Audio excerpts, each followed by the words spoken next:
Welcome to our YouTube video series on union employee underpayments. My name is Christopher Neufeld of Neufeld Legal. And in this particular video, we're going to be discussing collective bargaining agreements of union members and how this impacts union member underpayments and is able to discern the fact that underpayments are occurring. Now, typically what we'd say is, well, you look at a collective bargaining agreement, it has considerable detail into it. It goes into a lot of specifics. And based on that, we would presume that a union employee was properly being covered. But it is not so much when we look at it as when we look at comparative analysis between various collective bargaining agreements.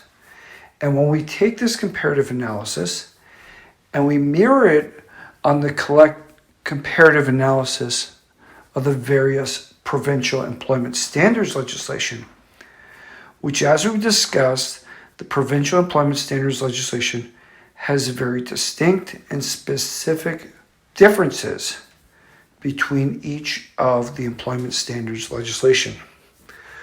Now, what is critical to understand is, even though the provinces, each of them has different specifications for their employment standards legislation, and thus their methodologies for calculating earnings and wages for those individuals, what we find, if we really look closely and we really understand what we're looking for, is that in far too many of these collective bargaining agreements, there is considerable uniformity across the country.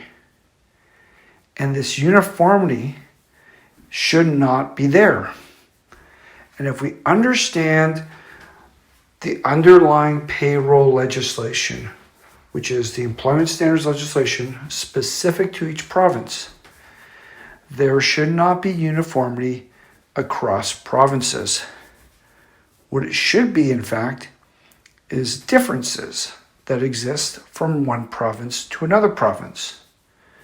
And unfortunately, from our analysis, given that collective bargaining agreements are largely public today because of the internet and because this is designed to be made available to both union employees and the public, what we've been able to discern is that far too often the simplicity, the lack of specifics and insight that's taken results in these wage determinations, these payroll methodologies being applied consistently one province after another, even though the methodologies should be different between provinces. And when we see this happening, we know there are issues endemic to these collective bargaining agreements. So that in some cases, they may be largely accurate. And the union employees might well be getting paid the proper remuneration and earnings that they deserve based on the provincial employment standards legislation. But that is limited to certain provinces. In other provinces, what we see, and those being provinces that are not Ontario, what we find all too often is that the uniformity between collective bargaining agreements, in fact, results in employees outside of Ontario, including union employees, as demonstrated by their collective bargaining agreements, being underpaid in certain areas of wages and earnings that statute, meaning the employment standards legislation of that particular province, would otherwise accord those union employees, but for the fact that no one is taking notice of it, probably because of the complexity of collective bargaining agreement, but also because it seems to be detailed and specific, and it would appear to be addressing what needs to be addressed. However, in so doing, it fails to properly articulate the actual methodology of that particular province and the very specific calculations and methodology of that province's employment standards legislation, which should be in the collective bargaining agreement. But all too often, what we're observing is that is not in fact there, but instead a more uniform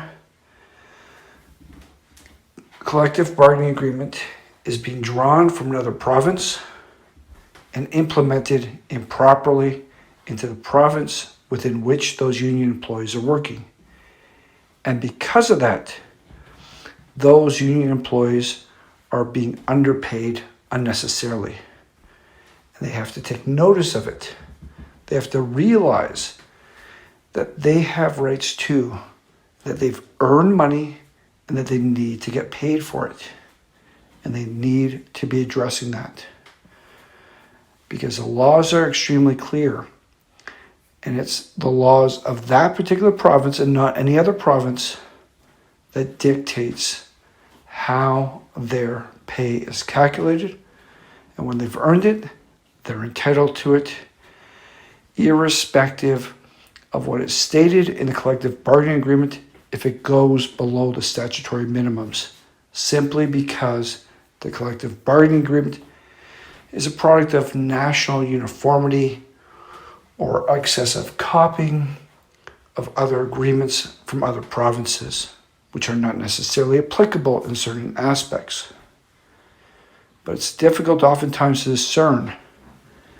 But when one can discern, like some lawyers can, what exactly is happening with respect to your earnings and what is actually being said in the collective bargaining agreement, it is possible to discern whether or not you're being underpaid, because the agreement might well not be following the provincial employment standards legislation, as we've seen far too many times in reviewing these agreements. Thank you.